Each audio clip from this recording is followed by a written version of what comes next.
Eles pensaram que podiam desafiar a marinha mais poderosa do mundo, mas acabaram enviando um caça de 60 bilhões de dólares ao fundo do Mar Vermelho. Em 28 de abril de 2025, durante o que deveria ser uma operação rotineira, um F-18E Super Hornet estava sendo rebocado pelo convés do USS Harry S. Truman. Momentos depois, ele havia caído no mar junto com o veículo de reboque. Tudo isso ocorreu em um cenário de ameaça real. Por quê? Porque o Truman não estava navegando tranquilamente. Ele estava sob ataque. Houthis, apoiados pelo Irã, lançaram drones e mísseis contra porta-aviões dos Estados Unidos, e enquanto a tripulação se apressava para responder, mudando o curso e se movendo rapidamente, a combinação de caos, movimento e timing levou a uma das perdas de uma única aeronave mais caras da história naval recente.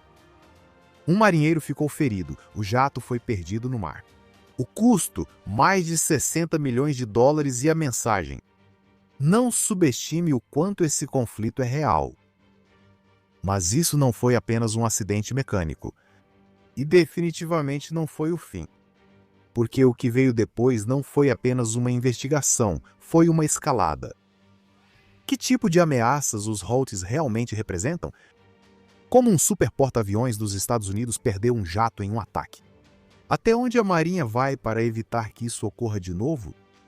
Vamos analisar isso, porque não foi apenas um deslize. Foi um sinal. Em 28 de abril de 2025, o Harry S. Truman operava no Mar Vermelho, integrando um grupo de missão em alerta máximo encarregado de monitorar a movimentação dos rebeldes Houthis ao largo da costa do Iêmen. Tudo no convés de voo parecia seguir a rotina. F-18 Super Hornets alinhados, equipes de convés em movimento, operações de manutenção em andamento. Mas sob a superfície a tensão crescia rapidamente.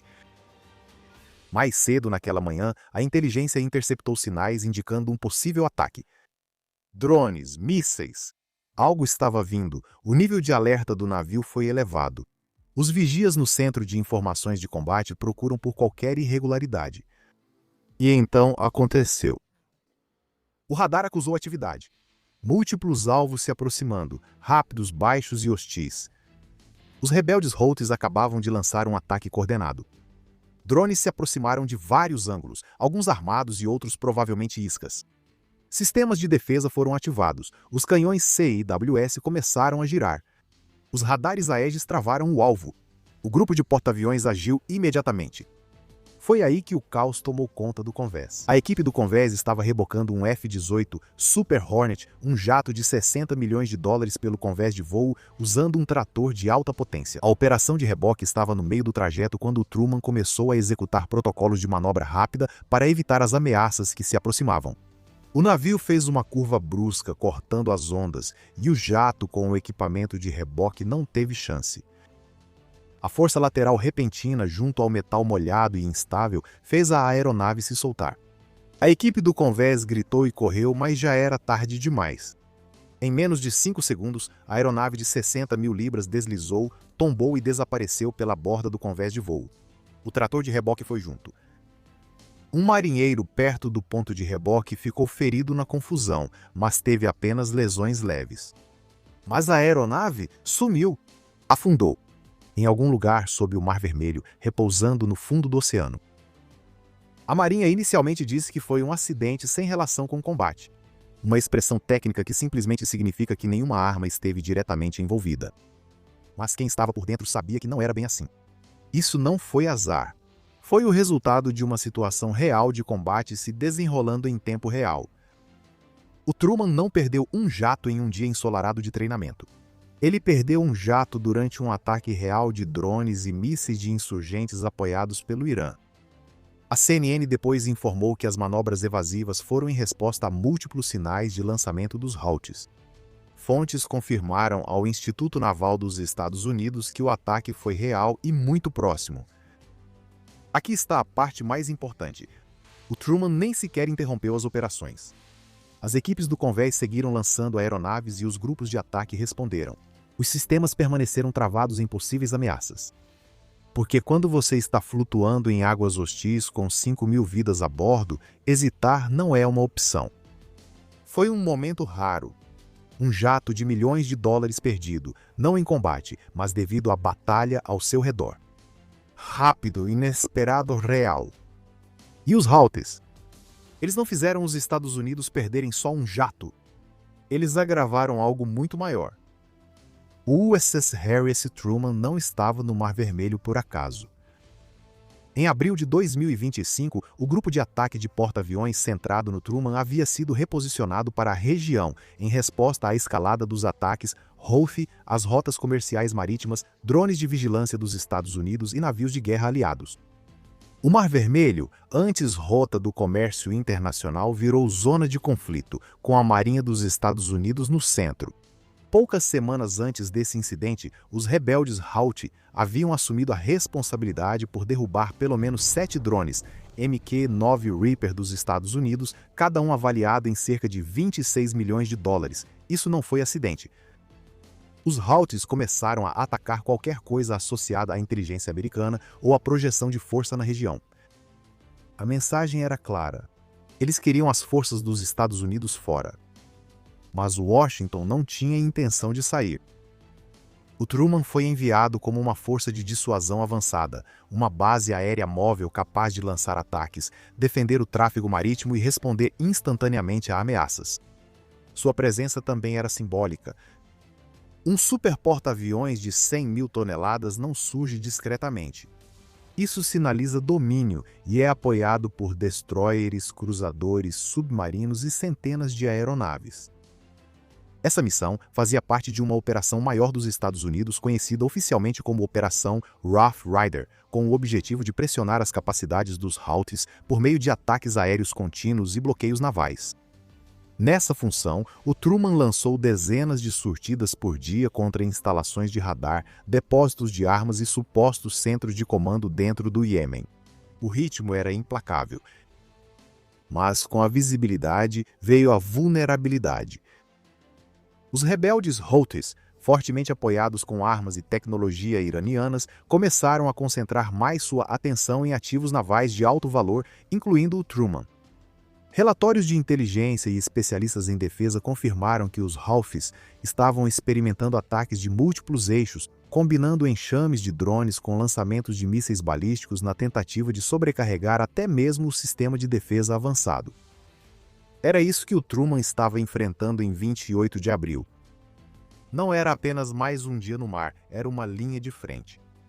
Quando um grupo de ataque de porta-aviões muda de formação sob fogo, tudo solto vira risco. Até um caça de 60 milhões de dólares sendo rebocado no convés. Quando Truman fez manobras evasivas naquele dia, não reagia só aos sinais do radar. Ele estava respondendo a uma ameaça real e em evolução. Para entender como um caça de 60 milhões de dólares acabou no fundo do Mar Vermelho, você precisa entender quem forçou essa situação. Os Houthis. Derrubar drones, atingir petroleiros ou atacar um porta-aviões, mesmo que simbolicamente, dá aos Houthis uma enorme credibilidade entre seus apoiadores e atenção global. E é aí que o USS Harry S. Truman entra na história. O porta-aviões não era apenas um alvo de oportunidade, ele era o símbolo do poder militar dos Estados Unidos na região. Em 28 de abril, quando os Houthis lançaram drones e mísseis em direção ao Truman, não foi um ataque aleatório. Foi intencional. Oportunidade de virar manchete. Chance de dizer, podemos te alcançar. Não importava que nenhum projétil tivesse atingido diretamente. O ataque forçou uma resposta em tempo real. Manobras, caos, e durante esse caos, o Super Hornet foi perdido. Quando perguntam por que os Houthis provocam uma superpotência global, a resposta é simples. Porque para eles, até mesmo forçar a Marinha dos Estados Unidos a reagir, até mesmo fazê-la perder equipamentos, já é uma forma de vitória. E cada drone lançado, cada míssil disparado, é mais um tiro nessa guerra de propaganda. A Marinha dos Estados Unidos não aceita perdas facilmente, especialmente quando um de seus caças acaba no fundo do oceano durante um ataque inimigo real.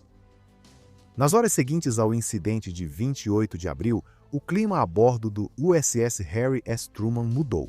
Não era mais só de defesa, mas de retaliação. Embora a Marinha tenha dito que a perda do FA-18 e Super Hornet não foi em combate, quem sabia dos bastidores conhecia a verdade. Isso foi resultado de uma ação hostil, e isso significava que uma resposta viria rapidamente. O que muitos não viram foi o que ocorreu nos bastidores.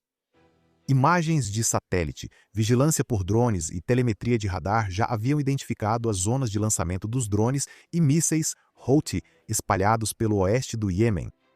Um dos locais ficava nas colinas perto de Al-Hudaidah. Outro, mais ao interior, abrigaria uma unidade de comando móvel com equipamentos de radar fornecidos pelo Irã. O comando não aguardou coletivas de imprensa. Em poucas horas, uma série de ataques aéreos de retaliação foi aprovado. A operação, classificada, mas amplamente entendida como parte da Operação Rough Rider, envolveu um ataque em múltiplas fases coordenado entre a ala aérea do Truman e destroyers da classe Arleigh Burke, próximos. As aeronaves foram abastecidas. As armas foram carregadas. Os EA-18G Growlers decolaram primeiro. Eles bloqueavam sensores dos Houthis e desligavam sistemas de alerta precoce. Segundos depois, a primeira leva de FA-18 Super Hornets decolou do convés de voo, totalmente armados com JDAMs e mísseis Harpoon. Os alvos deles? Radar móvel, oculto próximo à costa, instalação de lançamento de drones ligada a ataques anteriores no Mar Vermelho e suposto bunker de comando que coordenava ataques contra ativos dos Estados Unidos. Ao mesmo tempo, destroyers na área ativaram seus sistemas de lançamento vertical e dispararam mísseis Tomahawk, cada um guiado por coordenadas GPS obtidas de imagens em tempo real de drones.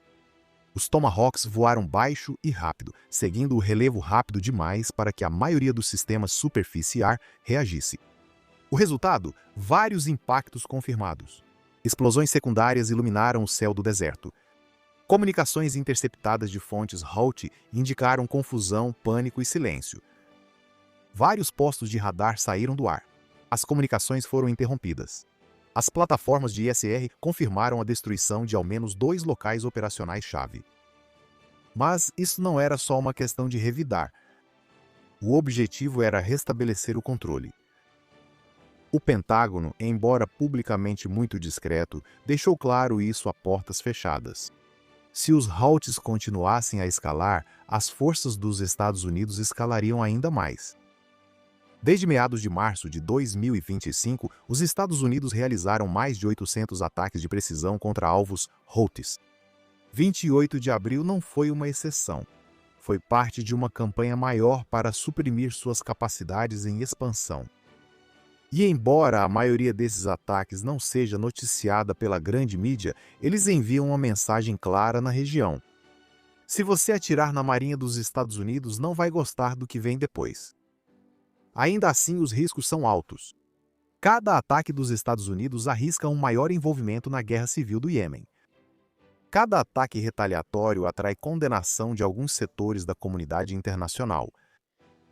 Mas para a Marinha, a missão continua clara: manter as rotas de navegação abertas, proteger as forças aliadas e responder rapidamente às ameaças.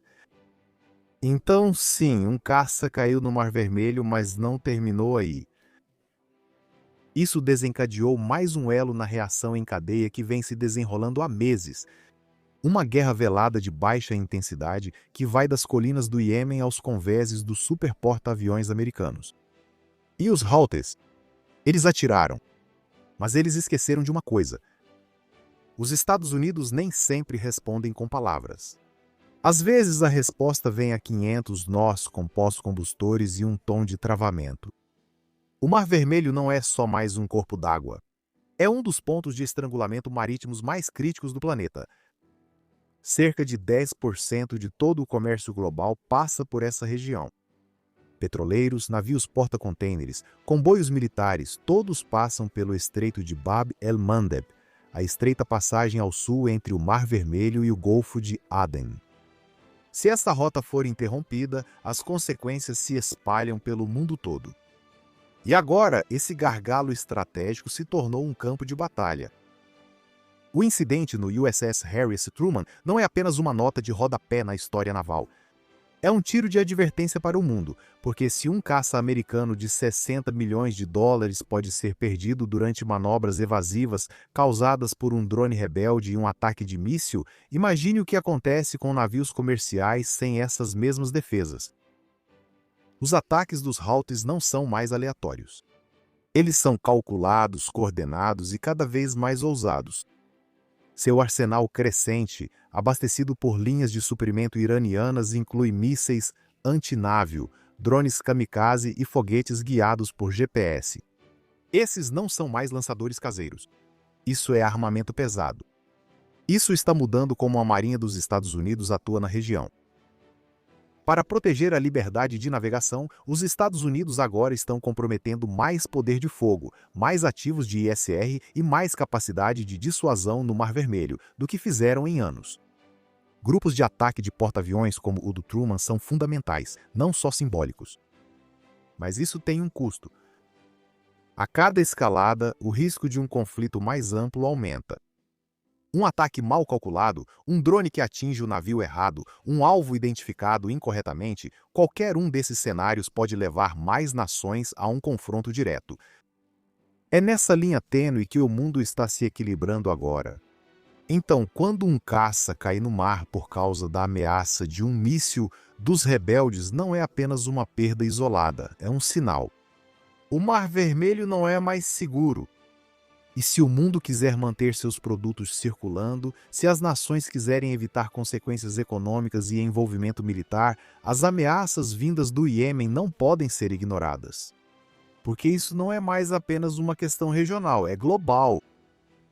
O que você acha? A perda do Super Hornet foi apenas azar? Ou será que esses ataques dos Houthis estão ficando perigosamente próximos? Queremos saber sua opinião. Comente abaixo. Os Estados Unidos deveriam responder de forma mais dura a ameaças como essa, ou já está na hora de repensarmos totalmente nossa presença no Mar Vermelho? Vamos abrir o debate e começar a conversa aqui embaixo. E olha, se você curte histórias militares reais, operações em porta-aviões e análise sem filtro direto da linha de frente, inscreva-se no canal, aperte o botão de curtir para apoiar a missão e compartilhe sua opinião nos comentários. E o mais importante, junte-se à frota, porque isso aqui não é só um canal, é uma tripulação. A perda do FA-18 e Super Hornet, do USS Harry S. Truman, não foi apenas um acaso, foi um alerta de como a linha entre operações controladas e o caos do combate é tênue. E enquanto a aeronave afundava sob a superfície, a mensagem deixada para trás não poderia ser mais clara. A Marinha dos Estados Unidos está sendo testada por drones, por mísseis, por táticas encobertas apoiadas por armas iranianas. E toda vez que é testada, ela responde. Já vimos como isso acontece. Ataques aéreos de retaliação, mísseis Tomahawk no céu e locais de lançamento inimigos reduzidos ao silêncio. Mas o que ainda não vimos é até onde isso vai chegar. Porque isso não se trata apenas de um caça. É sobre manter o Mar Vermelho aberto, proteger as forças americanas e garantir que o próximo ataque não cause algo ainda maior. Agora, outra pergunta é para você. Esse incidente foi só um acidente estranho causado pelo caos ou indica que o equilíbrio no Mar Vermelho está ruindo? Deixe sua opinião nos comentários. Você arriscaria mais ou recuaria? Se gosta de histórias reais de defesa, operações em porta-aviões e reportagens sem filtro da linha de frente, está no lugar certo. Inscreva-se, curta se isso te ajudou a entender o conflito e, acima de tudo, junte-se à frota. Essa missão está apenas começando. Obrigado por assistir. Fique seguro, fique preparado.